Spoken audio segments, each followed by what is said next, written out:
గౌచలో కార్యక్రమం భీమారం మండలంలోని ఆరేపల్లి గ్రామంలో భారతీయ జనతా పార్టీ నాయకులు నిర్వహించారు. ఈ కార్యక్రమంలో ముఖ్య అతిథిగా బీజేవైఎం రాష్ట్ర కార్యవర్గ సభ్యులు శివకృష్ణ పాల్గొన్నారు. గుడి పరిసర ప్రాంతాల్లో స్వచ్ఛ భారత్ కార్యక్రమం నిర్వహించి అనంతరం రేషన్ షాప్ వద్దకు వెళ్లి ప్రజలకు అందిస్తున్న సన్నబియ్యంలో కేంద్ర ప్రభుత్వ వాటా గురించి ప్రజలకు వివరించాలని డీలర్కి తెలియజేశారు. రేషన్ షాప్ ద్వారా అందుకున్న సన్నబియ్యాన్ని ఆరేపల్లి గ్రామానికి చెందిన సురేష్ ఇంట్లో బీజేపీ నాయకులు భోజనం చేశారు. కేంద్ర ప్రభుత్వ సహకారంతోనే సన్నబియ్యం కార్యక్రమం జరుగుతుందన్న విషయాన్ని ప్రజలు గుర్తించుకుంటారని బీజేవైఎం రాష్ట్ర కార్యవర్గ సభ్యులు గావ్చెలో కార్యక్రమానికి మండల ఇన్ఛార్జిగా వచ్చిన శివకృష్ణ తెలిపారు. ఈ కార్యక్రమంలో స్థానిక నాయకులు తదితరులు పాల్గొన్నారు.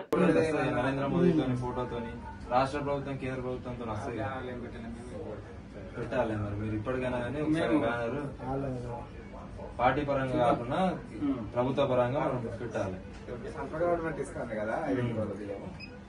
ఆ విషయం ప్రజలకు తెలియాలి. ఇప్పుడు బియ్యం ఇస్తారు అనేది కూడా తెలియాలి కదా.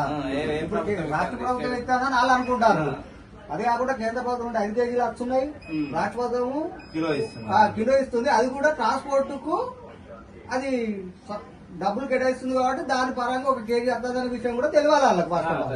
చెప్పాలి, అవేర్నెస్ చేయాలి. ఎవరెవరు మీరే చేయాలి. మీరు అంటూ చేస్తే అందరు జనాలకు వెళ్ళిపోతుంది. నేను చెప్పాను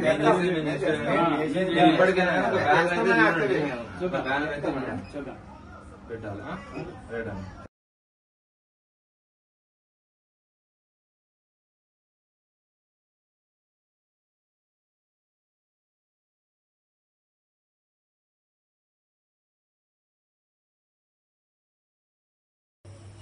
కేంద్ర ప్రభుత్వ సహకారంతో పంపిణీ జరిగిన రేషన్ బియ్యాన్ని ఇలా మేమందరం కూడా ఇక్కడ ఉన్న నాయకులందరం కూడా వచ్చి తింటాము. ఇది నరేంద్ర మోదీ గారు పంపిణీ చేసిన అనే విషయాన్ని తెలియనీయకుండా దాచిపెడదామని అనుకుంటాం. కాంగ్రెస్ పార్టీ నాయకులు లేదంటే ప్రభుత్వం మూర్ఖత్వము. ఇది అరచేత్తో సూర్యునాపుడు అనేది ఎంత అబద్ధమో, నరేంద్ర మోదీ గారు పేద ప్రజలకు, సామాన్య మధ్యతరగతి ప్రజలకు రేషన్ బియ్యాన్ని, సన్న బియ్యాన్ని పంపిస్తున్నాడన్న విషయాన్ని కూడా ప్రజలకు తెలియనీయకుండా చేయడం కూడా అంతే అసాధ్యము. అది కాని పని. సో రేషన్ షాప్ కాడికి పోయిన తర్వాత నరేంద్ర మోదీ గారి ఫోటోలు లేకుండా ఉండడానికి, ప్రజలకు తెలియనియకుండా ఉండడానికి బిల్లులలో కూడా కేంద్ర ప్రభుత్వ నిధులను కూడా తొలగించే ప్రయత్నం చేస్తారు.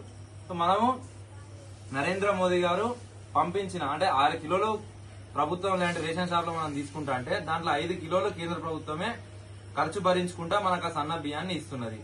అదే సన్న బియ్యాన్ని మేము అందరం కూడా తింటాము. దీన్ని ఎంతమంది ఎన్ని దుష్ప్రచారాలు చేసినా గానీ, లబ్ధిల కోసం ప్రయత్నం చేసుకున్నా గానీ ఇది ప్రజలు నమ్మరు. ప్రజలకు అర్థమైపోయింది. ఈ బియ్యం కూడా చాలా చక్కగా ఉన్నాయి. దీన్ని మాకు అందించినందుకు, మాకు వంట చేసి పెట్టినందుకు అన్నకు కూడా ధన్యవాదాలు. భారత్ మాతాకి జై.